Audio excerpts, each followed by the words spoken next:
วัสดีค่ะสวัสดีคุณผู้ชมทุกท่านทาง True Visions นะคะได้เวลาของความบันเทิงจากภาพยนตร์เรื่องดังระดับฮิตติดชาร์ตกันแล้วค่ะกับเรื่องราวเบื้องหลังการทำงานของภาพยนตร์สุดฮอตพร้อมตัวอย่างภาพยนตร์ใหม่ๆจาก2ค่ายภาพยนตร์ดัง Paramount Pictures และ Universal Pictures ในรายการ Movie Hit ติดชาร์ต 2018 กับเนสนิสาชลสิวไทยสงฆ์ค่ะเข้าสู่ช่วงปิดเทอมกันแล้วนะคะช่วงนี้ก็ถือได้ว่าเป็นเวลาของน้องๆประถมมัธยมที่ได้พักผ่อนกันก็อย่าลืมสนุกกันให้เต็มที่นะคะถือว่าเป็นการผ่อนคลายหลังจากที่เรียนกันมายาวเลยค่ะ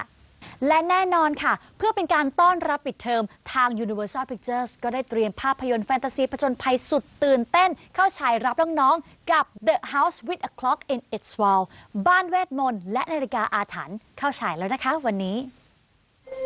เรียกได้ว่าการกลับมาครั้งนี้จัดเต็มทั้งความฮาและความยิ่งใหญ่เลยนะคะกับจอห์นนี่อิงลิชพยัคฆ์ร้าย00 Dark Return เข้าฉายให้ได้ชมกันแน่นอน4 ตุลาคมนี้ค่ะ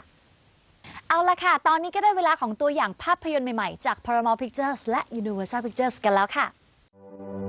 และทั้งหมดนี้ก็คือรายการของเราในสัปดาห์นี้ค่ะ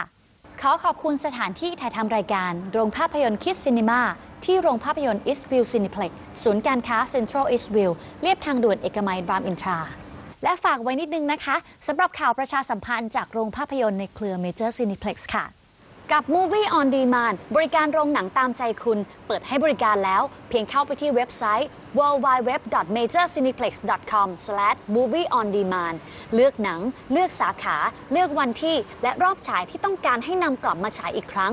กดยืนยันแล้วแชร์ไปหาเพื่อนเลยเมื่อถึงเกณฑ์ที่กำหนดเราเปิดรอบฉายทันที